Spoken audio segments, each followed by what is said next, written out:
It's almost that time of year again. If you need some ideas for some quick and easy projects, stay tuned.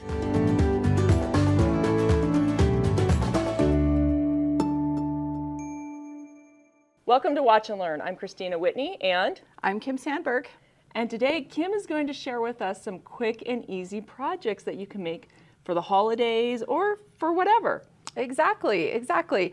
So we always like to do something like this time of year. So just a reminder, if you're looking for even more ideas beyond what we've got, you can always go back and search for some of our other quick and easy projects.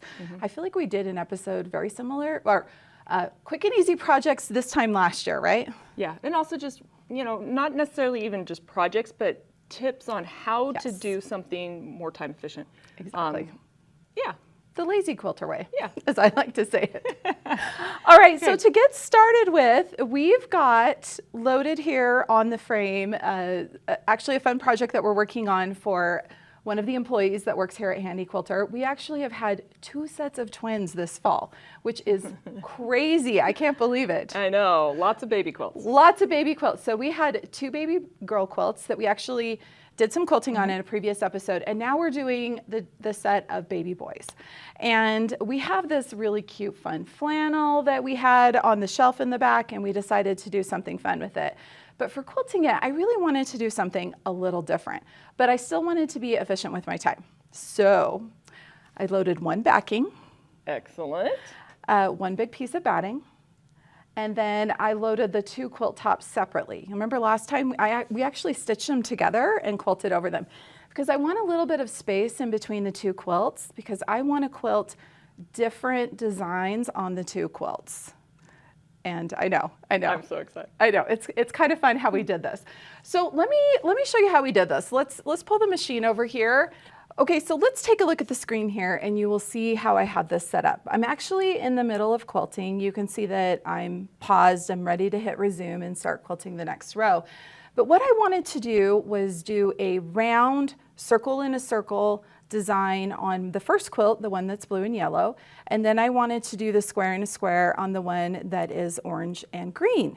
So I actually combined these 2 designs together. And what I did was I set up the first row of the circles for the correct length and then baselined it. Then I set up the first row of the squares and baselined it. And then I put the 2 together, the end point to the start point, baselined it, and it created 1 row of both designs together. Okay. Then I just went in and repeated it within my area. And then you can see I did a little bit of cropping. You can see how that top row is half and the bottom row is a half. But if I move the machine over, so if we look down here at the quilt, you can see that right here's the space in between the 2 quilts. And if we look here on the screen right there, you can see that that's where there's just the line that connects between the 2 designs. So pretty simple.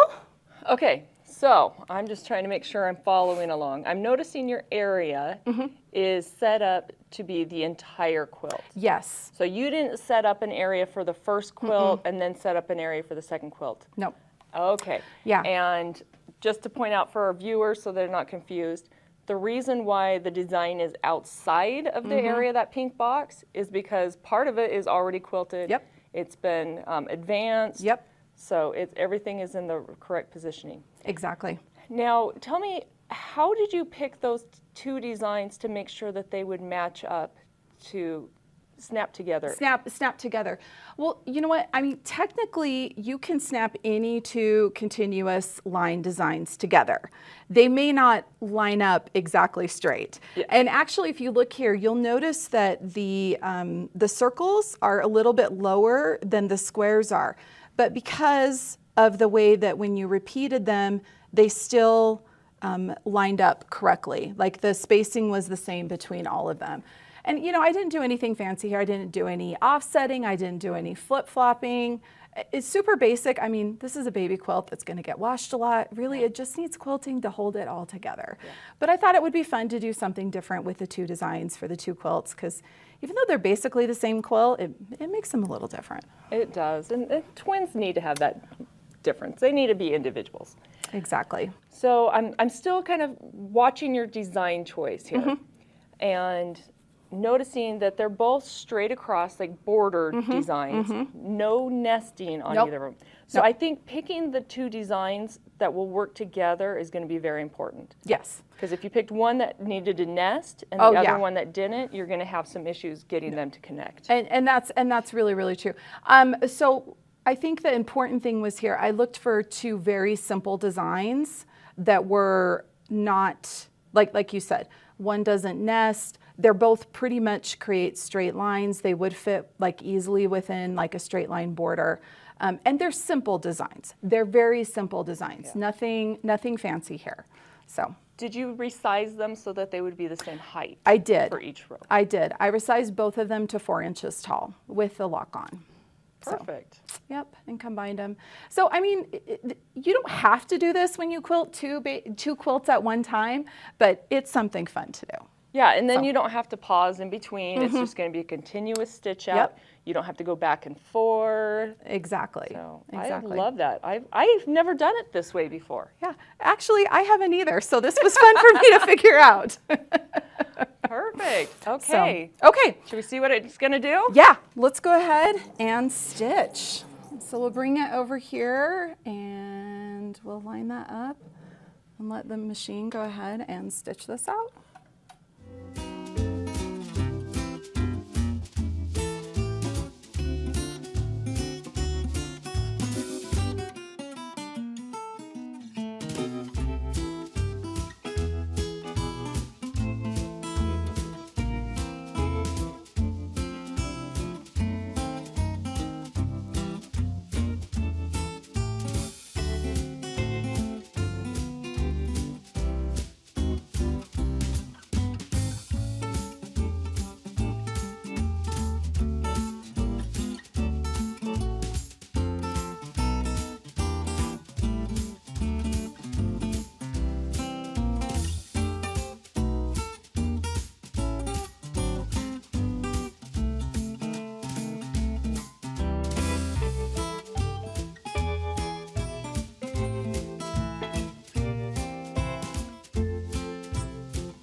Okay, so isn't that cool how that stitched out, and it's just the two different designs, something a little fun.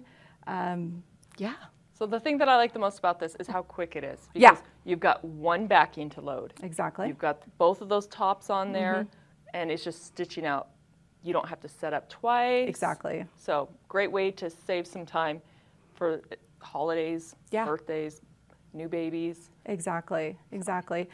My one other tip on this one to make it a little faster for loading, I actually, instead of pinning the bottom edge of both of the two quilts, because I have tried that before and they always end up a little wonky, I actually just use the super clamps at the bottom of the smaller quilts. So I did pin the backing, but not the two quilts. I used the super clamps. So it was really, it made it easy to just pop it on there and get it loaded really quickly. So. Perfect. Okay, what else do you have to show us? Okay, so the next project, this one's a little different. So this is for the surprise quilt along, and I actually have these set up to be quilted on the stationary machine.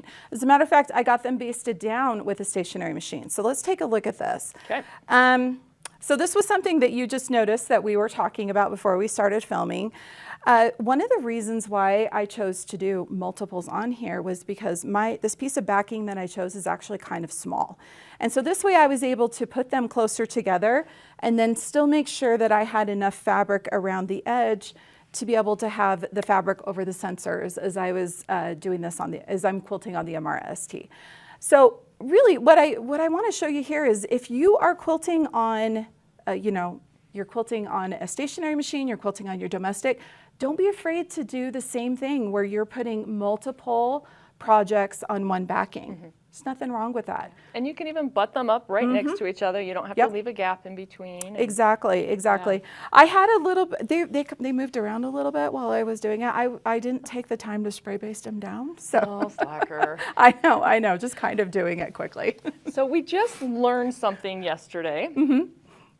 A stitch in time saves 9.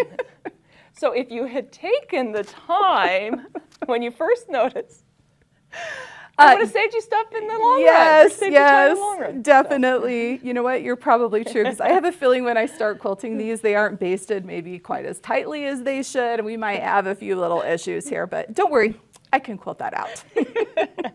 Lots of circular designs. Lots of circular designs, really tight. We'll make them look good. Yeah. But yeah, I'm excited to get these ones finished. I'll just quilt the entire thing as if it's one quilt, and then trim them and bind them, which makes for a quick project. So let's talk about just some other fun, quick projects that we can do. Okay. So I was going through and listing, okay, another really fun thing that you can do for a quick project, just doing this on the frame, is one of Kristina's favorites, just the piecing on the frame. So don't forget about doing your jelly roll race, her crazy scrappy quilts. You guys can always go back and find the video on that one. Yep. Those are really fast ways to get quilts done. You can do those really quickly. Then we've got the idea of just loading some fun fabric for the backing, do your batting, and then put just like a solid or something fun on the top, and quilting a beautiful all over edge to edge design, essentially creating fabric, quilted fabric, that you can make all kinds of projects out of for gifts for Christmas. So let's think of some of the gifts for Christmas. So here's the ones that I came up with. Let's see if you have anything else you want to add. So I thought of making stockings. Okay. Casserole carriers. Okay. You can make bags. And I've done that a lot. I've made bags with the quilted fabric. I actually was talking to Denise yesterday, and she mentioned a gal that she did a custom bag for her. It was a garment bag that like to put like dresses and stuff in, and she did that with quilted fabric. You can also do, okay, I'm trying to think what's my other stuff that I had listed. Can you think of any other things? Oh, I was gonna say like goodie bags. Oh yeah, definitely. In addition to like larger bags. Yep. But one thing that you do need to think about if you're doing this is the scale of the design you're stitching. Yes. Because if you're going to do a small bag and you're doing a large all-over design, it's not going to really show that much in the actual bag. But if you're doing something that has a smaller scale for a smaller project, then you're going to be able to see it a little bit better. Yeah, and that is a really good tip. If you're making a lot of small, like say like zipper pouches for friends for Christmas that you're going to fill up with some fun goodies, you definitely want to do a smaller scale design. And you can do, you know, I love doing those in solids because then the quilting really shows and it kind of becomes the star of the gift that you're giving to your friends. Oh, I remembered my one other thing. Oh.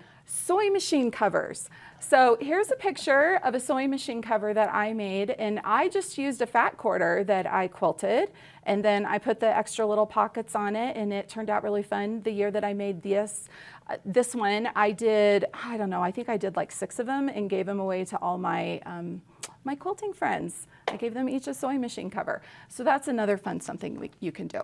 I don't know if you can think of anything else. Well, that just made me think of what I did for Christmas last year. Yeah.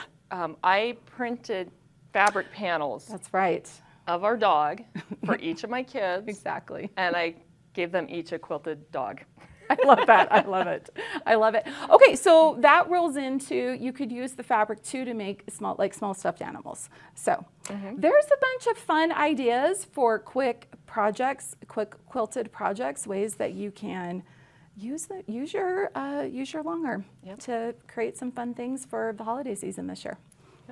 Well, thank you for sharing those ideas. I cannot wait to see what you do with the surprise quilt. Yes, it will be a surprise. It will be a surprise. And I'm sure the little baby boys are going to be ecstatic to have their own quilts with their own design on them. I hope so. So we would love to see what kind of projects you're working on, especially your holiday projects, gift ideas. So make sure that you post those on social media and use the hashtag Handi Quilter. What's another good hashtag that they can use also? If you're doing the quilt along, you can do Handi Quilter QAL, hashtag Handi Quilter QAL. Is another good one. Yep, so make sure you do that, and we'll be posting some of those pictures at the end of our video, so stay tuned. make sure that you also like and subscribe and have fun quilting.